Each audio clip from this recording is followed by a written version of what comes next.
பல்வேறு செய்திகளை இனி சுருக்கமாக செய்தித்துறல்களாக காண்போம்.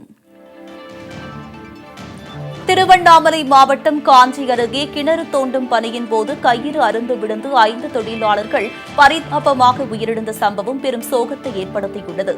ஆலத்தூர் கிராமத்தில் விவசாய கிணறு தோண்டும் பணியில் அண்ணந்தல் பகுதியைச் சேர்ந்த சிலர் ஈடுபட்டிருந்தனர். பாறைகளை அள்ள பயன்படுத்தப்படும் பக்கெட் மூலம் வேலு, தரிகாச்சலம், பிச்சாண்டி, ஜெயச்சந்திரன் உட்பட 5 பேர் கிணற்றுக்குள் இறங்கியுள்ளனர். அப்போது அந்த பக்கெட்டை தாங்கியிருந்த கயிறு எதிர்பாராத விதமாக அறுந்து விழுந்ததில் 5 பேரும் அந்தரத்தில் இருந்து அப்படியே கீழே விழுந்தனர். இதில் கிணற்றடியில் குவிந்திருந்த பாறைகளில் அடிபட்டு பரிதாபமாக உயிரிழந்தனர். தகவல் அறிந்து வந்த போலீசார் உடல்களை மீட்டு விசாரணை மேற்கொண்டு வருகின்றனர்.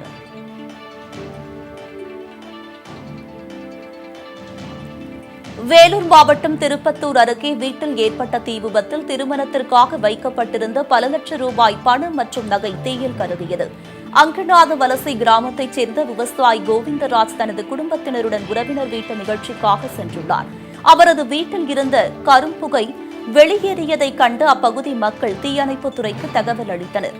இதனையடுத்து சம்பவ இடத்திற்கு விரைந்து வந்த தீயணைப்பு வீரர்கள் நீண்ட நேரம் போராடி தீயை அணைத்தனர். தீ விபத்தில் கோவிந்தராஜின் தங்கை மகள் திருமணத்திற்காக வைக்கப்பட்டிருந்த 10 லட்சம் ரூபாய் பணமும் 14 சவர நகையும் தீயில் கருகியது. தீ விபத்தில் பணம், நகை கருகியதைக் கண்டு அதிர்ச்சியடைந்த கோவிந்தராஜும் அவரது தங்கையும் கதறி எழுந்தனர்.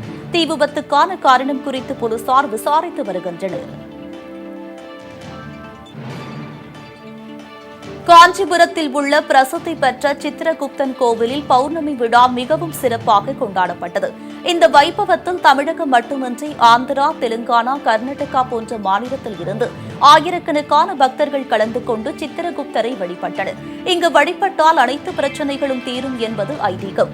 இதனால் கடும் வெயிலையும் பொருட்படுத்தாமல் பக்தர்கள் நீண்ட வரிசையில் காத்திருந்து சுவாமி தரிசனம் செய்தனர். கன்னியாகுமரி மாவட்டம் நாகர்கோவிலில் வாக்குப்பதிவு எந்திரங்களை பாதுகாப்பு அறையில் வைத்து மாவட்ட ஆட்சியர் சீல் வைத்தார். அம்மாவட்டத்தில் உள்ள 6 சட்டமன்ற தொகுதிகளில் அமைக்கப்பட்ட பாதுகாப்பு அறையில் வாக்குகள் பதிவான மின்னணு வாக்குப்பதிவு எந்திரங்கள் வைக்கப்பட்டது. இதனை ஆய்வு செய்த மாவட்ட ஆட்சியர் பிரசாந்த் மு வடநேரே அரசியல் கட்சி பிரமுகர்கள் முன்னிலையில் சீல் வைத்தார். மேலும் பாதுகாப்பு அறையை சுற்றி 24 மணி நேரமும் துப்பாக்கி ஏந்திய போலீசார் பாதுகாப்பு பணியில் ஈடுபடுவார்கள் என்றும் அவர் அப்போது தெரிவித்தார். ராமநாதபுரம் மாவட்டம் கடலாடி அருகே உள்ள ஸ்ரீ பவனவள்ளி அம்பாள் சமேத அருள்மிகு ஸ்ரீ பூமிநாதர் கோவிலில் வலைவீசும் திருவிளையாடல் நிகழ்ச்சி நடைபெற்றது. இதனைத் தொடர்ந்து ஸ்ரீ பவள நிற வள்ளி அம்பாள், ஸ்ரீ பூபேந்திரநாதரின் திருக்கல்யாணம் நடைபெற்றது.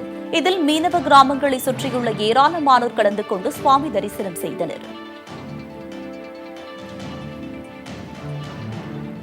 கொலை மிரட்டல் விடுத்த நபர் மீது நடவடிக்கை எடுக்க வலியுறுத்தி ஈரோடு மாவட்டம் பவானி அருகே அதிமுக பிரமுகர் கண்ணன் என்பவர் போலீசில் புகார் அளித்துள்ளார். கடந்த 17ஆம் தேதி தேர்தல் பணியில் ஈடுபட்டிருந்த போது கண்ணு பையன் தன்னை தாக்க முயன்றதோடு கொலை செய்து விடுவதாக மிரட்டல் விடுத்ததாகவும், எனவே அவர் மீது நடவடிக்கை எடுக்க வேண்டும் என்று அந்த புகார் மனுவில் தெரிவித்துள்ளார். காஞ்சிபுரம் அருகே இருசக்கர வாகனத்தின் மீது கார் மோதியதில் கர்ப்பிணி பெண் மற்றும் அவரது கணவர் படுகாயமடைந்தனர். பாலசெட்டி சத்திரம் என்ற பகுதியில் சென்று கொண்டிருந்த ஜனார்த்தனன் மற்றும் அவரது மனைவி திவ்யா ஆகியோர் மீது வேகமாக வந்த கார் மோதியது.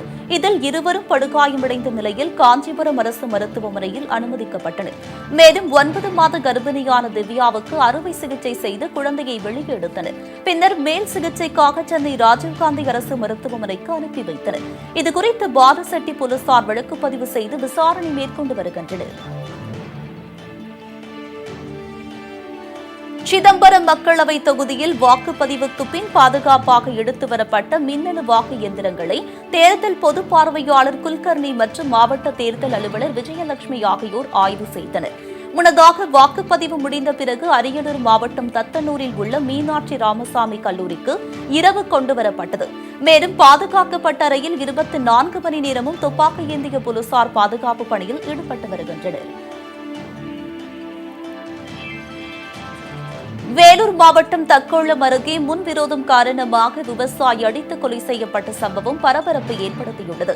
முருங்கை கிராமத்தைச் சேர்ந்த விவசாயியான சம்பத் என்பவர் சரவணன் என்பவரை தாக்கியுள்ளார். இதனை அறிந்த சரவணனின் அண்ணன் மகன்களான ரமேஷ் மற்றும் மணிகண்டன் ஆகியோர் சம்பத்தை கல்லால் தாக்கியதில் அவர் சம்பவ இடத்திலேயே உயிரிழந்தார்.